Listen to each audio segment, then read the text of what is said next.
हर खबर पर होगी आपकी पकड़। डाउनलोड कीजिए एबीपी लाइव ऐप।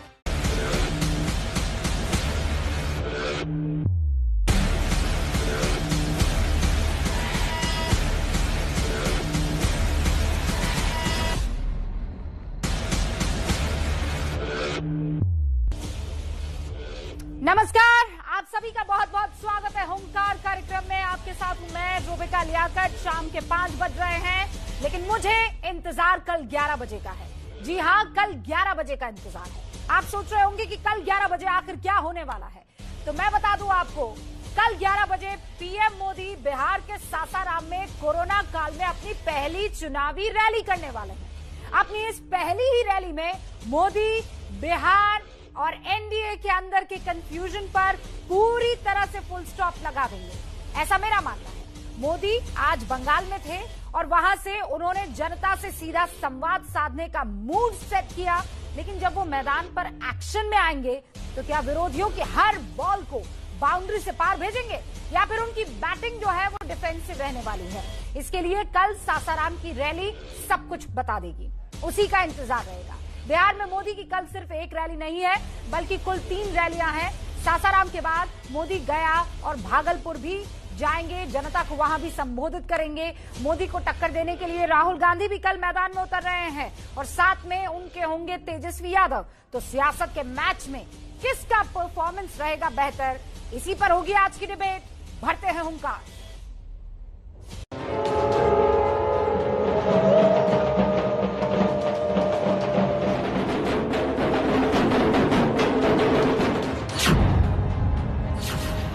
आज बंगाल में वर्चुअल रैली, कल बिहार में रियल रैली।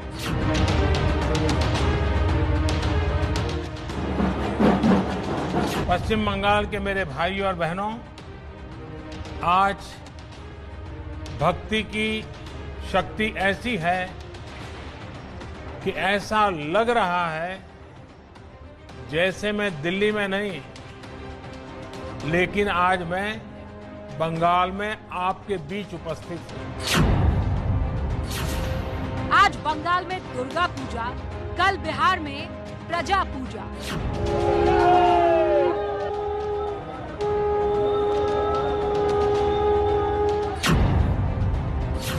बिहार में एंट्री से पहले बंगाल में शक्ति की आराधना।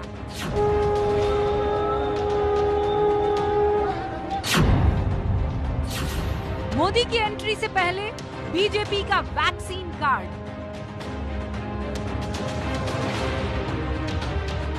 हमारे देश में वैक्सीन का प्रोडक्शन उस लेवल पर होगा जिससे जो हम इधर प्रॉमिस कर रहे हैं, बिहार में हर एक के लिए मुफ्त में वैक्सीन मिल जाएगा, वो हमारे पहला संकल्प पत्र के प्रॉमिस है। भरोसा के साथ बिहार की जनता को हम आश्वासन दिलाना चाहते हैं कि वैक्सीन फ्री में आप सबको मिलेगी। मोदी जी ने तो राष्ट्र संबोधन में कह दिया कि अभी शायद 1 साल तक तो वैक्सीन आने की उम्मीद ही नहीं, और ये झूठों के सरदार बेशर्मी से यहाँ लोगों को बरगला रहे हैं। क्या बिहार में मोदी की रैली से बदलेगा माहौल? पिछला बार सुशील मोदी जी ने जारी किया था, बोले थे सबको स्कूटर और डीजल और पेट्रोल का किराया देंगे, खर्चा देंगे। मिला क्या? यही प्रधानमंत्री जी ने बोला था बिहार को स्पेशल पैकेज देंगे, 1.25 लाख करोड़ रुपए का पैकेज देंगे। तो हम चाहेंगे, एक तो बीजेपी के पास चेहरा नहीं है, बाहर से आकर के वित्त मंत्री को प्रेस कॉन्फ्रेंस कराया जा रहा है और विजन डॉक्यूमेंट जारी कराया जा रहा है। यानी कि सीतारमण जी से पूछिए, वित्त मंत्री भारत सरकार से, कि बिहार को विशेष राज्य का दर्जा क्यों नहीं मिला, क्या मिलेगा? बिहार में मोदी आएंगे, कितनी सीटें लाएंगे? मोदी फैक्टर बिहार में वोटिंग पैटर्न पर कितना असर डालेगा, कल सब कुछ क्लियर हो जाएगा। वैसे तो 12 रैलियां होनी है, लेकिन आप जानते हैं कल की वो पहली रैली और पता लग जाएगा कि बिहार किस ओर जो है रुख अपना साफ किए हुए। और इसीलिए सवाल ये कि बिहार चुनाव में मोदी फैक्टर का कितना असर पड़ने वाला है। सवाल तो ये भी कि मोदी की 12 रैलियां जो है वो गेम चेंजर साबित होंगी क्या, और तीसरा सवाल रोजगार, वैक्सीन के वादे से फिर नीतीश सरकार इस बार आ जाएगी मैदान में है, वहां सिंहासन पर बैठ जाएगी। और क्या एलजेपी पर पीएम कल सफाई देंगे? क्योंकि कल प्रधानमंत्री नरेंद्र मोदी क्या रुख अपनाते हैं, डिफेंसिव रहते हैं, क्या अटैकिंग रहते हैं, वो सब क्लियर हो जाएगा। हमारे साथ इस पर बातचीत करने के लिए नुपुर शर्मा प्रवक्ता है बीजेपी की जुड़ चुकी है, प्रेमचंद मिश्रा साहब जुड़ चुके हैं, प्रवक्ता हैं कांग्रेस के बहुत लंबे अरसे के बाद, राजीव रंजन जी प्रवक्ता हैं जेडीयू के हमारे साथ जुड़ चुके हैं, मृत्युंजय तिवारी साहब आपको इस वक्त स्क्रीन पर दिखाई दे रहे हैं, आरजेडी के प्रवक्ता हैं, सोमनाथ सिंह रॉय हमें इस वक्त स्क्रीन पर दिखाई दे रहे हैं जो कि टीएमसी समर्थक है और पश्चिम बंगाल से हमारे साथ जुड़े हैं। आप सभी का बहुत बहुत शुक्रिया कीमती वक्त निकालकर, स्पेशली जो इस वक्त बिहार के नेता हैं हमारे साथ जुड़े हुए हैं, बहुत बहुत शुक्रिया। शुरुआत नुपुर आपसे। भाई कल 12 रैलियों का मैं इंतजार नहीं कर रही हूं, कल पहली रैली और पता लग जाएगा, क्योंकि बार बार कहा जा रहा है कि ये प्रधानमंत्री नरेंद्र मोदी क्लियर कर देंगे कि एलजेपी के साथ है कि एलजेपी के खिलाफ है और नीतीश के साथ है, क्योंकि अभी तो कंफ्यूजन यही बना हुआ है ना। किसने कंफ्यूजन बनाया है? मेरे हिसाब से तो गृह मंत्री जी बहुत स्पष्ट शब्दों में साफ कर ही चुके हैं कि हम किसी को एनडीए से बाहर निकालते नहीं, जो जाना चाहता है अपने आप जाता है। रही बात चिराग पासवान जी की, उनकी अपनी मर्जी थी, सीट शेयरिंग के ऊपर उनकी सहमति नहीं मिल पाई थी, तो वो अपने दमखम पे इंडिपेंडेंटली चुनाव लड़ रहे हैं। साथ में गृह मंत्री आदरणीय अमित शाह जी ने, आज वैसे उनका जन्मदिन भी है, उनको बधाइयां, उन्होंने ये भी साफ कर दिया कि भाई हम 2/3 की मेजोरिटी से हम लोग सरकार बनाएंगे और नीतीश जी की लीडरशिप के तहत ही बनाएंगे। तो ये कंफ्यूजन मेरे हिसाब से कहीं ना कहीं मीडिया में क्रिएटेड है या ऑपोजिशन क्रिएट कर रही है। नहीं, दो बड़े चेहरे हैं जिनसे कंफ्यूजन क्रिएट हुआ। जानती है ना आप रामेश्वर चौरसिया साहब को, राजेंद्र सिंह साहब को, इन दोनों को आप जानती हैं? ये आपके पार्टी के दो बड़े दिग्गज लीडर्स थे जो अब एलजेपी के चुनाव चिन्ह पर और एलजेपी की तरफ से टिकट पा चुके उम्मीदवारों में से एक है। तो कंफ्यूजन तो वहां से फैला शुरू हुआ ना। इसका भी जवाब दूंगी मैं रूबिका जी। अब पार्टी हमारी विश्व की सबसे बड़ी पार्टी है, कौन रहता है नहीं रहता, हम लोग कोशिश करते हैं कि लोग हमारे साथ रहें, लेकिन आप ये तो मानेंगे कि जितने दिग्गज अमित शाह जी हैं और उनके शब्द जो वो कह चुके हैं 2 ऐसे इंटरव्यू में, बहुत ही हाईली वाइडली पब्लिसाइज इंटरव्यू में, कि हम एनडीए का गठबंधन जेडीयू में नीतीश कुमार जी की लीडरशिप के अंडर ही हम चुनाव लड़ रहे हैं। ओके, 2/3 बहुमत से सरकार बनाएंगे। आप ये कह रहे हैं किसी तरह का कोई कंफ्यूजन नहीं है? मृत्युंजय जी, कोई कंफ्यूजन नहीं है? रामेश्वर चौरसिया कंफ्यूजन नहीं है? राजेंद्र सिंह जो दिनारा से चुनाव लड़ रहे हैं वो कंफ्यूजन नहीं है? मृत्युंजय जी, कल तो वैसे राहुल गांधी और तेजस्वी जी भी एक संयुक्त रैली कर रहे हैं नहीं, नवादा में? जी देखिए रूबिका जी, एनडीए का तो कंफ्यूजन इतना है, एनडीए में जनता पूरी तरह से बिहार की कंफ्यूज हो गई। अब एनडीए को कहीं वोट वाट दिख नहीं रहा है, सारे नेता जो है वापस बैरंग लौट रहे हैं, जनता खदेड़ रही है सरकार के मंत्री को, विधायक को। तेजस्वी यादव जी के रैलियों में जिस तरह से जन सैलाब उमड़ रहा है, इससे घबरा करके एनडीए बौखलाहट में आज कह रही है, तेजस्वी यादव जी ने कहा 10 लाख नौकरी देंगे सरकारी, पहले कैबिनेट में पहले हस्ताक्षर थे। अब ये आनन फानन में जब बिहार में कोई नहीं मिला तो वित्त मंत्री जी निर्मला सीतारमण जी को बुलाया गया, उन्होंने कहा कि हम 19 लाख देंगे। अब ये बताइए 19 लाख ये रोजगार के सृजन अवसर प्रदान करेंगे? हम कह रहे सरकारी नौकरी देंगे। घसीट करके तो तेजस्वी यादव जी ने बीजेपी को अपने मुद्दे पर लाया है। अब बीजेपी को ये समझ में आ रहा है कि बिहार की जनता इनके जुमले में फंसने वाली नहीं है। अब ये वैक्सीन देंगे, जब इनको चुनाव में वोट दे दिया जनता ने तब ये वैक्सीन देंगे, यानी ये जो है मौत का भी सौदा करेंगे। वैक्सीन तभी देंगे जब हमें सरकार में लाइएगा। सारे वक्ताओं से पहले इनको ऐसा वैक्सीन देगी, उसके बाद हम डिबेट करेंगे। ठीक है राजीव रंजन जी, ये तो गलत बात है। मतलब हम लोग अगर बिहार के नहीं है और इस वक्त यहाँ पर चुनाव नहीं है तो आप हमें वैक्सीन नहीं देंगे? सबसे बड़ी बात है कोरोना के लिए थी ना, इलेक्शन के लिए थोड़ी ही थी। देखिए बिहार में कोरोना काल में पहले चुनाव हो रहा है और इसीलिए बिहार सेंट्रिक अगर कोई घोषणा वित्त मंत्री जी ने की इसका अर्थ ये नहीं है कि देश के अन्य राज्यों के लोगों को वैक्सीन मुफ्त में नहीं दिया गया। कहीं ना कहीं जब एक राज्य की जनता को आप ये अवसर उपलब्ध कराएंगे तो इसका लाभ पूरे देश को होगा। लेकिन चूंकि चुनाव बिहार के मतदाताओं के बीच वो बातें रखी जा रही हैं, इसलिए उन्होंने बिहार को इंगित करके ये बातें करी। और मैं लगातार राजद के नेताओं के बड़बोले बोल सुन रहा, जमीन पर पैर नहीं है और आसमान पर पहुंचने की कोशिश है। मुश्किल होगी। देखिए, जब चारों खाने छिट पड़ेंगे, कोई जंगल राज नहीं चाहता है, कोई संगीनों के साए में बिहार को लौटाना नहीं चाहेगा। राक्षस राज नहीं चाहता है, राक्षस राज का उद्योग देने वाले लोग फिरौती उद्योग और तमंचे तो बोलिए, ये अपनी बात करें, ये राजद के नेताओं की बात ना करें। मृत्युंजय जी, मैंने जनता को डरा करके 15 साल सत्ता का मलाई खा नहीं, तो आप हमको क्यों बोल रहे हैं? आप अपनी बात रखिए, आप अपनी बात रखिए। नहीं, ऐसा नहीं होगा। और सबसे बड़ी बात ये है, तो आप राजद, आप सारे तमंचे बांटेंगे, हम तमंचे बांटते हैं। मैं 15 वर्षों की अभी तक आप 156 143 बांट रहे थे।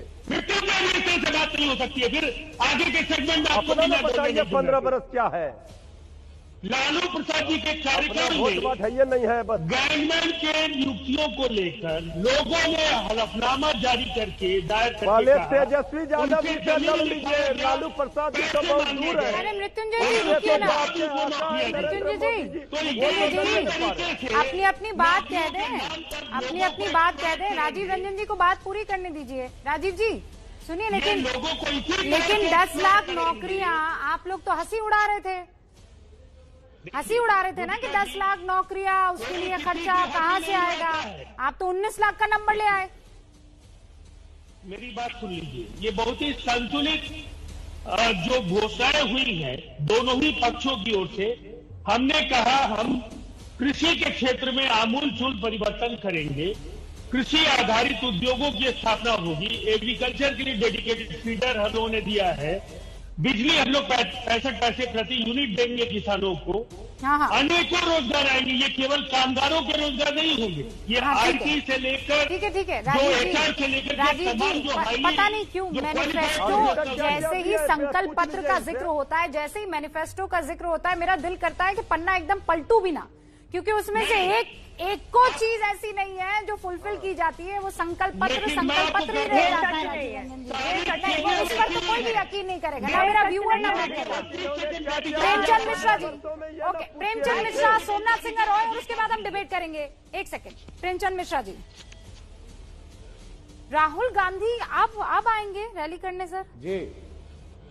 अब तक कहाँ, मतलब तेजस्वी यादव को जरूरत थी भाई। मोदी जी भी तो अभी आ रहे हैं। अरे भाई, मोदी जी तो प्रधानमंत्री है ना देश के। अब तक मोदी जी कहाँ थे? काम कर रहे थे। तो राहुल गांधी भी देश के राष्ट्रीय नेता हैं और वर्चुअल रैली तो कर ही रहे थे ना सर। हर फेज में हमने उनका प्रोग्राम लिया है।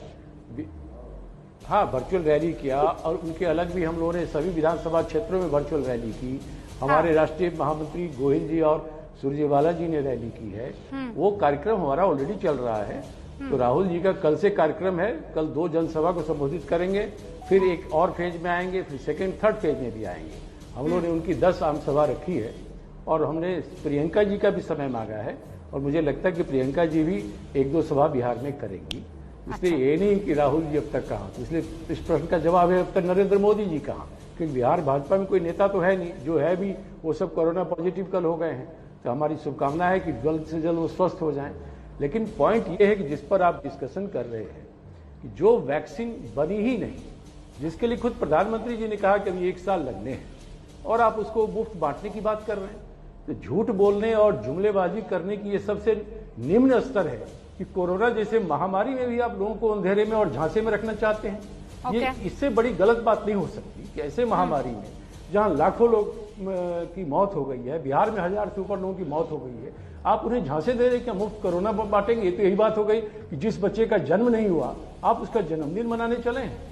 तो मैं समझता हूं कि ऐसे झूठे वादे और झूठ की राजनीति को अब बीजेपी न करे तो उसके हित में अच्छा है। लोग इन लोगों को पहचान गए। ठीक है प्रेम जी, नरेंद्र मोदी जी को भी पहचान गए, उनके पार्टी के वादों को भी पहचान गए, और नीतीश कुमार के भी वादों को मेरे समय पे ना बोले प्लीज। नूपुर जी, आप मेरे समय पे ना बोलिए। सबसे पहले तो आपने बात कही, तो अगर आपको नहीं पता होगा तो मोदी जी ने ये कहा था कि सबको 140 करोड़ लोगों को कवर करने में 1 सवा साल लगेगा। रही बात हमारे स्वास्थ्य मंत्री की, तो आपको पता होना चाहिए केंद्र स्वास्थ्य मंत्री ने 15 अक्टूबर को ही कहा है कि लगभग 6 महीने में वैक्सीन आ जानी चाहिए और उसके बाद ये पट भी जानी चाहिए। रही बात कोरोना वैक्सीनेशन की, तो आपको पता होगी विश्व की 6 बड़ी मैन्युफैक्चरिंग, प्लीज मुझे मैं आपके ऊपर नहीं बोली भाई साहब, अपने समय पे बोलिए। इससे डिबेट खराब होती है, इससे डिबेट खराब होती है। आप चुनाव से क्या मतलब है, वैक्सीन तो आनी है। आप मेरी बात तो सुन लीजिए रूबिका जी। मुझे पता है कि आप झूठ बोले उससे अच्छा होता है। झूठ बोलना कोई अच्छी बात होती है क्या? नहीं, आप सुनिए तो सही ना। जो वैक्सीन बनी है क्या? नहीं, आप सिर्फ इतना बता दीजिए, अगर आप वैक्सीन बनी है क्या? वैक्सीन बनी है क्या? आप कब बांटोगे? रूबिका देखिए, आप कब वैक्सीन बांटोगे? जब वैक्सीन बनेगी। हाँ, जब बनेगी बांट देंगे। आपको तो जल्दबाजी क्या हो रही है? देखिए वो लोग हैं रूबिका ऐसे डिबेट खराब होती है। मुझे जब वैक्सीन बनी ही नहीं, ऐसे तो जिस चीज का एग्जिस्टेंस नहीं है, आप जनता को दोनों की आवाज बिल्कुल सुनिए ना, ऐसे सुनिए दोनों की आवाज बहुत तरीके से, और आप दोनों जिस शालीन तरीके से बहस कर रहे हैं ना, ऐसा बहुत कम होता है। और इसीलिए सच बता रही हूँ, मेरा दिल नहीं किया, क्योंकि एक ने तरीके से सवाल पूछा, दूसरे ने तरीके से जवाब दिया, वरना तो चीख चिल्लाहट हो जाती। यहाँ तरीके से वो हो रहा था और मेरा जवाब तो खत्म नहीं हुआ रूबिका। तो आप ये कह रही है वैक्सीन 6 महीने में आ जाएगी, तो 6 महीने में आ जाएगी तो पूरे देश से वादा कीजिए ना, स्पेशली बिहार का है भाई। आप मेरा जवाब पूरा होने देगा, मुझे समय देंगी जितना आपने इनको दिया था, तो मैं अपनी बात मैं किसी के ऊपर 30 सेकंड नहीं, आई एम सॉरी, मैं किसी के ऊपर नहीं बोली रूबिका, आपको भी पता है विदेश से। सबसे पहली बात तो मैं ये कहूंगी कि स्वास्थ्य मंत्री भी जानते हैं, खुद डॉक्टर भी हैं भाई साहब, आप उन पे तो विश्वास करेंगे। दुनिया की 6 सबसे बड़ी कंपनियों में से एक लार्जेस्ट मैन्युफैक्चरिंग कंपनी हमारे देश की है, सीरम इंस्टीट्यूट ऑफ इंडिया, वो भी अपना अनाउंसमेंट कर चुके हैं। रही बात हमारे देश की सरकार की, देश की सरकार जब वैक्सीन बनेगी तो मिनिमम नॉमिनल प्राइसेस पे प्रोक्योर करेगी। स्वास्थ्य आता है स्टेट सब्जेक्ट के अंडर संविधान के तौर तरीके से। अब वो कोई भी राज्य करे, आपकी मर्जी, आप राजस्थान में अनाउंस करें, क्यों नहीं करते हैं? दूसरी बात, आप कह रहे हैं बच्चा पैदा हुआ नहीं, उसका बर्थडे बनाने की सोच रहे हैं। अरे आपका बच्चा पैदा भी हो गया, 5 साल का भी हो गया, लेकिन आपने छठा बर्थडे नहीं बनाया। मतलब जब आपने राजस्थान मध्य प्रदेश के चुनाव के पहले कहा था हम ऋण माफी कर देंगे, जिस किसान के ऊपर 2 लाख रुपए का ऋण है, आपने उसको 2 रुपए का चेक पकड़ा दिया। और ऐसे पता नहीं कितने मामले आए हैं। सबका ऋण माफी किया, छत्तीसगढ़ ने भी किया, पंजाब ने भी किया और मध्य प्रदेश के चीफ मिनिस्टर ने भी किया। मध्य प्रदेश और राजस्थान जिस वायदे को कांग्रेस ने किया, हमारी राज्य सरकारों ने उसे पूरा किया है। ऐसे झूठ मत बोलिए। 5 रुपए आप सिर्फ ये बताइए कि कोरोना वैक्सीन कब तक बनेगी? के चैनल बड़े बड़े कोरोना वैक्सीन बन गई क्या? मीडिया कोरोना वैक्सीन बन गई क्या? झूठे हैं। आपका तो बच्चा पल भी गया था, 5 साल का भी हो गया था, छठा बर्थडे बनाने को इनकार कर दिया। आ गई बात आपकी झूठे वायदे की। जो हमने वादा किया, मध्य प्रदेश, छत्तीसगढ़, पंजाब और राजस्थान की सरकारों ने उसे उसी समय सीमा के अंदर पूरा। सुनिए ना, मेरी बात सुनिए आप दोनों। राजस्थान नहीं, मुझे इस वक्त मेरी पैनी नजर बिहार पर है, और बिहार में कल हो रही 2 रैलियों पर है। आज शुरुआत दुर्गा पूजा से हुई, देवी पूजा से हुई, कल क्या सिंघामित्र रॉय बताइए प्रजा पूजा होगी पीएम मोदी की तरफ से? नहीं, पहले तो मैं आज का बात करना चाहता हूं। जो बंगाल में मोदी जी ने भाषण दिया है वो देखा है मैंने। 2014 से 2020 6 साल लग गया। अगर 2021 में इलेक्शन बंगाल में नहीं होता तो मोदी जी बंगाल को इस बार भी भूल जाते। क्यों बता रहा हूं, जो स्क्रिप्ट लिख के दिया है मोदी जी को वो बहुत अच्छे से लिखा है, लेकिन 2-3 दिन पहले मोदी जी ने जो भाषण दिया था, भाषण नहीं दिया था, जो स्क्रिप्ट पढ़ा था, कोई लिख के दिया था, वहां पर छठ पूजा था, ईद था, गरबा था, दुर्गा पूजा का नाम नहीं था उसमें। तो मैं बोलना चाहता हूं जो स्क्रिप्ट में मेरे जो प्रधानमंत्री है इसको देख के दुख लगता है। कहां पर देखिए देश चलाना पड़ता है, क्या बोलेंगे अदानी, क्या बोलेंगे अंबानी, उसका ऊपर यहां पर बोलना पड़ता है। जो स्क्रिप्ट लिख के देते हैं वो क्या स्क्रिप्ट लिख के देखा उसका ऊपर दुख लगता है। हमारा प्रधानमंत्री ने बोला है हमार संतान जानो थाके दूधे भाते। कैसे रहेंगे भाई, कैसे रहेंगे? जीडीपी में बांग्लादेश और पाकिस्तान का पीछे, भूखा का सूचक जो पूरा दुनिया में 107 देश में 94 में, कहां से दूध आएगा, कहां से भात आएगा? मोदी जी आपने महिला शक्ति का बात किया था, महिला शक्ति कुछ दिन पहले रूबिका जी यही महिला शक्ति को हाथरस में रुकने के लिए हजारों पुलिस, आप था वहां पर, आप भी वही महिला शक्ति का है, हजारों पुलिस आप लोगों का पीछे था, महिला शक्ति को रुको, कैसे भी करके हाथरस में जाने मत दो। और महिला का बात कर रहे थे आज मोदी जी ने, ये पूरा देश में एक ही चीफ मिनिस्टर है जो महिला, उसका अगेंस्ट में जो भाषा बीजेपी वाले ने यूज करते हैं, आप बोलिए ये लोग महिला का सम्मान करते हैं कभी? ममता बनर्जी की एक महिला है, लेकिन उसका अगेंस्ट में ऐसा कोई भी भाषा है जो सोमनाथ सिंह रॉय, यूज नहीं, अब बीजेपी के महिला प्रवक्ता आपको जवाब देंगे। सोमनाथ सिंह रॉय, ये मेरे को बहुत ही हास्यास्पद लगा। प्लीज सुनिएगा रूबिका जी, कि मैंने मोदी जी के भाषण को ध्यान से सुना। उन्होंने स्वामी विवेकानंद जी से लेके रविंद्रनाथ टैगोर जी की बात करी, सुभाष चंद्र बोस की बात करी, और इन्होंने पूरे स्क्रिप्ट राइटर बहुत अच्छा था। देखिए यही बात है ना, जो स्क्रिप्ट नहीं अच्छी खासी डिबेट चल रही है, बीच में बोलेंगे। स्क्रिप्ट जो लिखा है, मैंने तो बोला है, जो स्क्रिप्ट में लिखा है बहुत अच्छा लिखा है, किसी ने नहीं टोका, बहुत अच्छा स्क्रिप्ट लिखा है, मैंने एक बार भी नहीं बोला है, लेकिन जो बोला है किसी ने नहीं टोका ना, किसी ने नहीं टोका ना, बोला है। मैं सिर्फ एक ही बात कहूंगा, मैं एक सेकंड, रूबिका जी एक सेकंड, मैं सिर्फ वही कहना चाहता हूं, मोदी जी जो बोलना चाहते हैं वो स्क्रिप्ट में नहीं रहते हैं, जो स्क्रिप्ट में रहते हैं वो मोदी जी खुद ही विश्वास नहीं करते हैं। क्यों मोदी जी ने स्क्रिप्ट करके जो मैं जो बोल रहा हूँ ना, आप बोलिए महिला शक्ति का बात कर रहे हैं, थोड़ा समझ में नहीं आ रही है, एक सेकंड, आप स्क्रिप्ट के अनुसार आगे बढ़ते हैं, स्क्रिप्ट के अनुसार आगे बढ़ते हैं। आपने सवाल पूछा, आप बीजेपी की महिला प्रवक्ता को जवाब देने का मौका दीजिए, ठीक है? 30 second. Thank you Rubika, thank you. ऐसा है रूबिका, जब मोदी जी ने स्वामी विवेकानंद जी, सुभाष चंद्र बोस जी, रविंद्रनाथ टैगोर जी, इनका उल्लेख किया, बाद में मोदी जी ने जो केंद्र सरकार की नीतियां हैं, उज्ज्वला योजना, उजाला योजना, आवास योजना, इन सब का उल्लेख किया। उसके बाद दुर्गा पूजा में महिला सशक्तिकरण का उन्होंने उल्लेख किया। अगर इसमें इनको कुछ उद्योगपतियों की अगर स्क्रिप्ट नजर आती है तो भाई साहब आपको मैं नमन करती हूँ कि आप जैसी समझ किसी को न देश के अंदर। दूसरी बात मैं कहना चाहूंगी, ये वो टीएमसी है जिसमें माल्टा के अंदर जिस तरीके से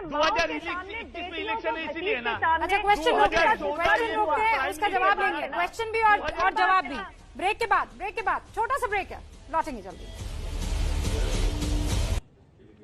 ब्रेक के बाद स्वागत है आप सभी का। बिहार में मुफ्त चुनावी वैक्सीन के बीजेपी के वादे पर कांग्रेस नेता राहुल गांधी ने निशाना साधा है। राहुल ने कहा है कि वैक्सीन और झूठे वादे कब मिलेंगे, इसके लिए अपने राज्य के चुनाव की तारीख देखनी होगी। ये देखिए राहुल गांधी का ट्वीट, ये जानने के लिए कि वैक्सीन और झूठे वादे आपको कब मिलेंगे, कृपया अपने राज्य के चुनाव की तारीख देखें, तंज कसा राहुल गांधी ने। ठीक है, एक बार फिर से स्वागत है। खास मेहमान हमारे साथ बने हुए हैं। कल से रैलियों का दौर शुरू हो जाएगा और ये वर्चुअल रैलियां नहीं होगी। पहली मर्तबा कोरोना काल में प्रधानमंत्री नरेंद्र मोदी रैली करेंगे, संबोधित करेंगे। फिर कह रही हूं वर्चुअल नहीं होने वाला है। 12 रैलियां प्रधानमंत्री नरेंद्र मोदी की होने वाली है, लेकिन कल की रैली से बिल्कुल साफ हो जाएगा कि बिहार किस करवट जाता दिखाई दे रहा है। खास मेहमान हमारे साथ बने हुए हैं। जेडीयू से हमारे साथ रंजन जी बने हुए हैं। राजीव जी, नुपुर एक सेकंड आ रही मैं। राजीव जी जरा मुझे ये बताइए, क्योंकि नुपुर ये कह रही है किसी तरह का कोई कंफ्यूजन नहीं है, लेकिन सच ये है कि कंफ्यूजन है। एलजेपी के जाने के बाद, आप लोगों से अलग होने के बाद और बहुत बड़े बड़े नेताओं का एलजेपी के दामन थामने के बाद चेहरा तो असर करता ही है ना सर। देखिए, अगर आप आर्काइव में जाएंगी तो हर चुनाव में कुछ लोग टिकट नहीं मिलने पर एक दल से दूसरे दल में जाते हैं, लेकिन बिहार में चुनाव बहुकोणीय है।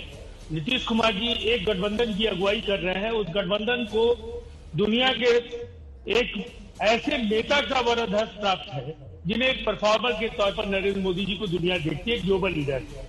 बिहार को 15 वर्षों में एक अविश्वसनीय, अकल्पनीय ऊंचाई देने का काम नीतीश कुमार जी ने किया।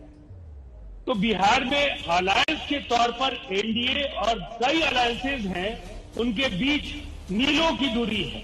अब ये एलजेपी जैसी पार्टी की बात समझिए। एलजेपी के स्वर्ण काल में भी कोई बहुत बड़ा तीर उन्होंने नहीं मारा और अब रामविलास जी नहीं है, और सिवाय उनके पुत्र होने के चिराग पासवान जी ने अभी तक जमीनी तौर पर बिहार को पहचाना ही नहीं।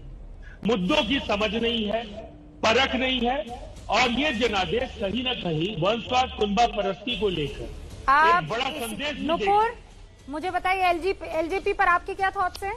राजीव रंजन तो एकदम क्लियर है, ना मुद्दों की समझ है, ना आगे ले जाने वाले हैं। बताइए मुझे। एलजेपी केंद्र में हमारे ये पार्टनरशिप है, उनके साथ कोलिशन है और भली भांति है और हम उस चीज की इज्जत भी करते हैं। उनके अपने व्यूज हो सकते हैं एलजेपी को लेके, लेकिन केंद्र में बैठ के मैं ऐसा व्यू पॉइंट नहीं रखती। अब रही बात, आपने कंफ्यूजन की बात करी तो मेरे सामने मेरे को प्लीज रंजन जी आप करेक्ट कीजिएगा। मुकेश सैनी जी भरी सभा में प्रेस वार्ता में इस गठबंधन को छोड़ के गए थे, कह के मेरी पीठ में छुरा भोंक दिया गया। इनके साथ मांझी जी कुशवाहा जी गए, वो भी छोड़ गए। इनफैक्ट आरजेडी के साथ दो ऐसे दल जो 2019 के लोकसभा के चुनाव लड़े वो एनडीए में आ गए थे। तो कृपया करके अगर कंफ्यूजन की बात है तो ये जो महागठबंधन है इसको ठगबंधन कहूंगी। कृपया करके जो कहते हैं, और आपने पूछा आप मजाक क्यों उड़ाते हैं, जो 10 लाख नौकरी, सरकारी नौकरी, सिर्फ नौकरी नहीं सरकारी नौकरी का जो आंकड़ा दिया था, सबसे बड़ी सरकारी नौकरी तो तेजस्वी जी के पिताजी लालू जी के पास थी। इतनी बार कन्विक्ट हो चुके हैं कि गिनती भूल गई हूँ, चारा चोरी के अंदर, आज जेल के अंदर है। तो आई एम सॉरी, वो नौकरी चाहिए आपको। जो अभी 3 दिन पहले अखबारों में आया है कि 14 लाख ऐसे अफसर आ चुके हैं ब्लू कॉलर नौकरियों में, जिसमें से 80% फुल टर्म जॉब्स हैं, जिनमें डिलीवरी और मेडिकल सेक्टर जो हम अपने मैनिफेस्टो में कह रहे हैं, और दिसंबर 2020 तक 14 लाख नौकरियां फुलफिल होंगी। कहाँ से आंकड़े ला रहे हैं 10 लाख नौकरियों का, वो भी सरकारी? बताएं। अच्छा ठीक है नहीं ठीक है, मैं पूछ रही हूँ, इट्स अ टेक्निकल क्वेश्चन। गालियां रहने दीजिए देने के लिए। अरे पढ़ा लिखा सवाल का जवाब नहीं देंगे, बड़ा मुश्किल है भाई। नरेंद्र बहुत मुश्किल है भाई, आप भी कल प्रधानमंत्री जी आएंगे, उनके लिए भी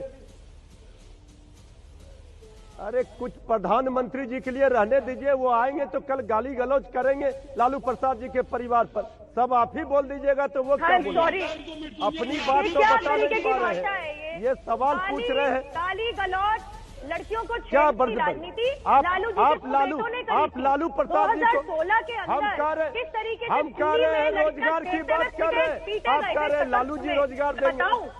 अरे भाई आप क्या बात कर रहे हैं? गाली गलौज की बात कर रहे हैं। लालू जी के 2 सुपुत्र 10 नवंबर तक धैर्य रख करके सुनिए। अब आपको नुपुर सुनिए ना, नुपुर सुनिए, नहीं आप जवाब नहीं चाहती, कोई टोका से बात करे, बीच में आपको इंटरप्ट करे तो मृत्युंजय जी को एक बार अपनी बात कंप्लीट करने दीजिए, फिर आप टोका। एक बार बात कंप्लीट करने दीजिए। मृत्युंजय तिवारी पहले अपनी बात पूरी करेंगे, उसके बाद आप लोग डिबेट कीजिएगा। मृत्युंजय जी आप हमारे नेता को गाली दिया है, आप शांति से सुनिए पहले। अरे कौन सी गाली दी? तथ्यों पर हम बात कर रहे हैं। इन्होंने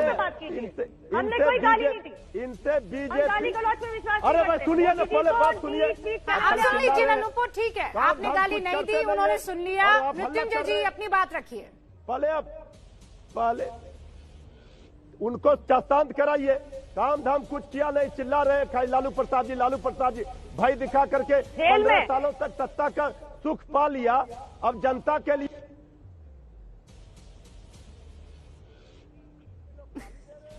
अरे मृत्युंजय जी आपकी तो स्क्रीन ही फ्रीज हो गई, आप अचानक बोलते बोलते गायब हो गए। मृत्युंजय जी मैं कोशिश कर रही हूँ दोबारा, अच्छा आपके फोन का ऑडियो ऑफ कर देता है, ऐसा करता है, आप दिख नहीं रहे हैं पर मैं आपके फोन का ऑडियो ले लेती हूँ। लीजिए जरा सर, रुकिए 1 सेकंड, प्रेम जी रुकिए, पहले मृत्युंजय जी ये नहीं दिख रहा है, नहीं दिख रहा। हाँ मृत्युंजय जी आप फ्रीज हो गए हैं पर आपकी बात सुनाई दे रही है, फ्रीज भी बड़े अनोखे अंदाज में आप हुए हैं। देखिए रूबिका जी, हमारा सवाल है तेजस्वी यादव जी का बेरोजगारी पर, भुखमरी पर, बिहार की बदहाली पर, विशेष राज्य के दर्जे पर, गोली लगाई थी बिहार की, 60 करोड़ दूं, 70 करोड़ दूं, 1.25 लाख करोड़ देता हूं, उस पर सवाल है। और ये क्या बात कर रहे हैं, लालू प्रसाद जी जेल में है। लालू प्रसाद कितना गाली चाहिए, सुबह से शाम तक गाली है। एनडीए के नेता और ये लोग बीजेपी वाले आपने आपके लालू प्रसाद यादव ने प्रधानमंत्री मोदी जी को हिजड़ा बुला रखा है। कृपया करके गाली की बात कर रहे हैं तो गाली के तथ्यों पे आ जाते हैं। अरे जब मुद्दों की बात हो रही है, जब मुद्दों की बात हो रही है तो क्यों गाली गलौज करना, क्यों शब्दावली खराब करना, क्यों मर्यादा तोड़ना? वोटर्स काम पर वोट देगा, वोटर जो है वो काम पर वोट देने वाला है। मृत्युंजय जी आप जानते हैं ना, अरे लालू प्रसाद यादव जेल में है, सच्चाई तो ये है मृत्युंजय जी, सच्चाई तो ये है। मैं ये कह रही हूं कि आज की तारीख में कौन से ऐसे मुद्दे हैं जिनको लेकर बैकफुट पर एनडीए या नीतीश कुमार और बीजेपी दिखाई दे रही है और फ्रंट फुट पर आप दिखाई दे रहे हैं, उसी पर खेला जाए चुनाव, तभी तो जनता का फायदा होगा। बहुत बहुत शुक्रिया आप सभी का। खबर और वो तस्वीर जिससे आप देखकर आपको ठंड लगने लगेगी। केदारनाथ धाम में आज मौसम की पहली बर्फबारी हो गई है। बाबा केदारनाथ के दर्शन के लिए पहुंचे भक्तों के चेहरे खिल उठे। बर्फबारी के बाद ऊपरी इलाकों के साथ निचले इलाकों में ठंड बढ़ गई है। केदारनाथ दर्शन के लिए मिली छूट के बाद भक्तों का आना यहाँ लगातार जारी है।